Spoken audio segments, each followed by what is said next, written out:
Fall is officially here. The temperature's starting to drop, the leaves are starting to change, and you know what that means. Pumpkin flavored everything.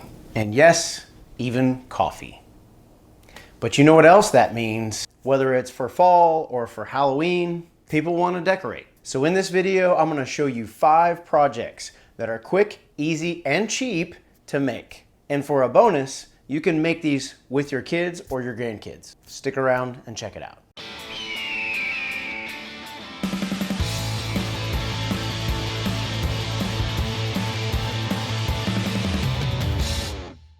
Now, we all love being able to do projects for super cheap, and even better if it's free. So I've chosen these projects specifically based on the criteria that they can be done with pallet wood or scrap wood. So I went out and got a bunch of pallets for these projects specifically and broke them all down. Now, if you consider yourself a pro in taking apart pallets, then you can go ahead and skip past this part. But I haven't seen too many videos recently on taking apart pallets. That was a thing that was about 5-10 years ago. So I decided to go ahead and give you some tips and tricks for taking apart pallets. Plus, I'll show you a few tools that will help speed things up and save your back, which is always good. The first one is called the Pallet Buster. It's this big blue bar that has this kind of hook thingy at the end that uses leverage, that helps you take the pallet apart without tearing it apart. Now, you could use a reciprocating saw to cut through the nails, or use a circular saw and lose a little bit of the length of the boards. That would be perfectly fine. But this really helps salvage the boards, especially if they're in really good shape. Plus, some people just like the look of those nail holes in their projects. The next tool that is a must-have for taking apart pallets and specifically removing nails from the boards is this air locker nail remover. And basically, I just lined up all of the boards on top of a big garbage can and then powered through all of the nails really quickly and made quick work out of these nails. Now, some of the boards are made out of oak or have those nails that really don't want to come out. And so that's what the next tool is for, is this nail remover. It's another tool that uses leverage. It helps you grab the nail and pull it out of the board without damaging it. You don't need to have this. You could probably use a hammer, but this just gives you the right kind of leverage to get those nails out super quick. And then finally, you want to use a metal detector to make sure that you got all the nails or any other obstructions, maybe staples or something like that, out of the boards before you put them through your power tools. Look, this is probably not a necessity, but it will save you in terms of safety and keep your blades from going super dull or getting nicks in them. So this is definitely worth the money. I'll put links in the description for all these products in case you want to pick something up for your shop. All right, now that we've gotten that taken care of, let's make some decorations for this fall. Now, the beauty of these projects is that they're supposed to be rustic. They're not supposed to be like fine furniture, so you can make them relatively quickly and easily, and they don't have to be super precise. The first project is this lantern.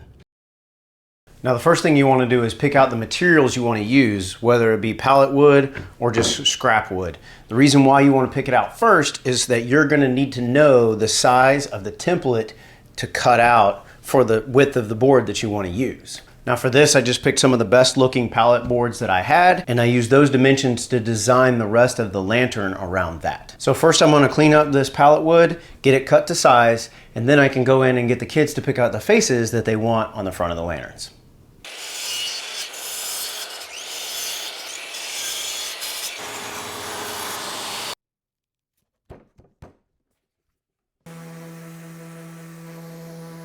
Now, the beauty of this project is that the kids get to pick the face that they want to put on the lantern. I gave them the option of doing a pumpkin face or something scary.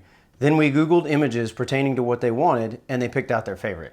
For this project, I'm going to put all 3 of their choices on one lantern. Once they all picked out what they wanted, I printed it out at the right size and used a razor blade to cut out the insides of the images so that I could use spray paint to transfer the image onto the wood and then cut them out with a bandsaw or a jigsaw. This is a great time to teach your kids how to safely use a bandsaw because it's one of the least dangerous tools in the shop. Now, to do the sides, I'd use some 1-inch strips from one of the cutoffs to attach them together in the back. Now, one other thing you can do is make the faces detachable, or at least one of the faces. That way you can use this lantern multiple times throughout the holiday season. And basically the way you would do that is just epoxy some rare earth magnets into the back of the face and the adjoining side.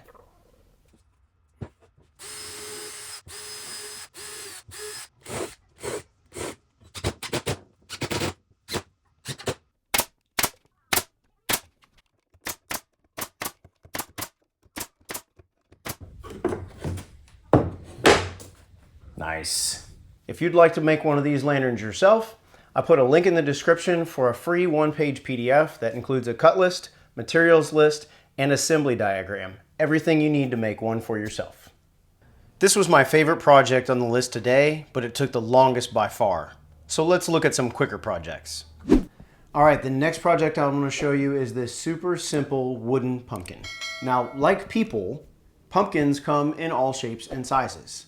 So you can literally make this out of just about anything. You can do the pallet wood route, but I'm making it out of this scrap 1x10 that I had laying around in the shop. These could be decorative items for anywhere between your front porch to your dining room table to any random shelf throughout your house.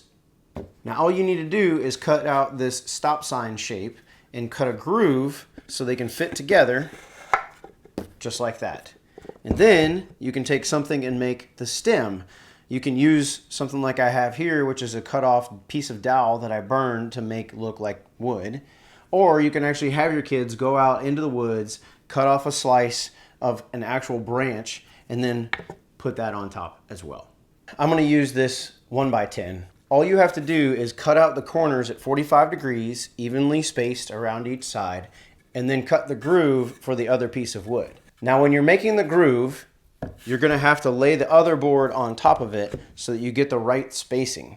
But once you cut the first groove, the second one is identical to it, so you can lay it on top of the second one and then use a flush trim bit to get the exact spacing and then use a jigsaw to clean up the cut. So now the next step is to give your kids some spray paint and let them go to town.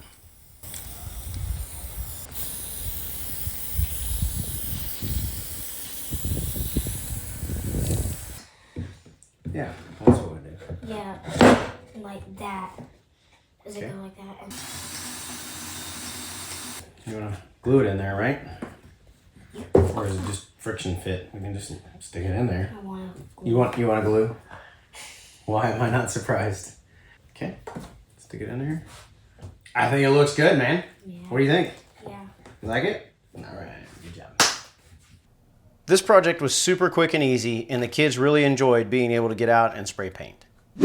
For this next project, all you need is a cutoff of a 1x6, some hex head screws, and some green and black spray paint. All you do is spray paint the whole thing green, then tape off the edges so you can spray paint the hair.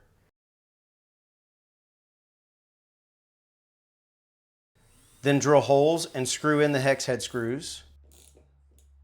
And finally, hand paint on a face if you want to. This one was a great combination of building and arts and crafts and is a great way to teach your kids the fundamentals. For this next project, all you need is a couple of really good pallet boards. Now, if you remember my Christmas decorations video from last year, you'll remember I had a family of snowmen. This next project is similar to that, but it's much smaller, so it stores much more easily. It's just 5 pallet boards cut to the silhouettes of ghosts, painted white, and then they get to hand paint the faces onto it. Then all you have to do is attach them from the back with another cutoff and you're all done. This is a great opportunity for kids to use their imaginations for the silhouettes of the ghosts or the faces, and it's also an opportunity for you to teach them how to use a jigsaw. The final project is the most classy of the bunch. All it is a basic rustic picture frame. This project is an excellent way to use some scrap wood. All you need is a little bit of plywood. I've got 1/8" plywood here, doesn't matter the thickness, and some hardwood strips. Now I'm going to do 2 sizes, one 12" by 12" and one 8" by 8". But you can do it whatever size you want and whatever fits best in your house.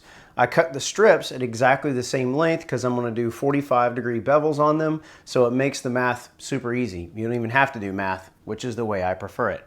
Marines don't like math. You basically just paint the background with spray paint, and then you can either create a stencil and then paint the face onto that background, or you can actually cut out the face and then glue it or nail it to the background, and that will give it more of a 3D look. This is another good one you can get kids involved in because they can pick the face, they can do the spray paint, or if they're old enough, they can use the brad nailer. Now, another thing I'm gonna do is kind of my signature move is I'm gonna burn the outside pieces so it gives it more of a rustic look. Now, you can paint it brown or stain it or something like that, but I like the way this looks. It really accents especially brighter colors like red, white, and blue, or in this case, orange. And it's super quick and easy to do. As soon as you're done burning, you're done. You don't have to wait for anything to dry. To assemble the frame, I nailed them from the side to get them to stay in place, then flipped the whole thing over and brad nailed it from the back. Then I drilled a hole for the small dowel so it'll lean back just slightly. You can make a lot of these very quickly, either for sale or to decorate throughout your house. Well, I hope you like these projects. I had a lot of fun making them, and it gave me a chance to have some good quality time with my kids, who really appreciated being able to come out and actually build with me out in my shop. That's it for this video. We'll see you next time. This next project is a great Elmer Fudd. And I've got some spare, I've got something in my eye. Spare piece of sawdust in my eye. There we go.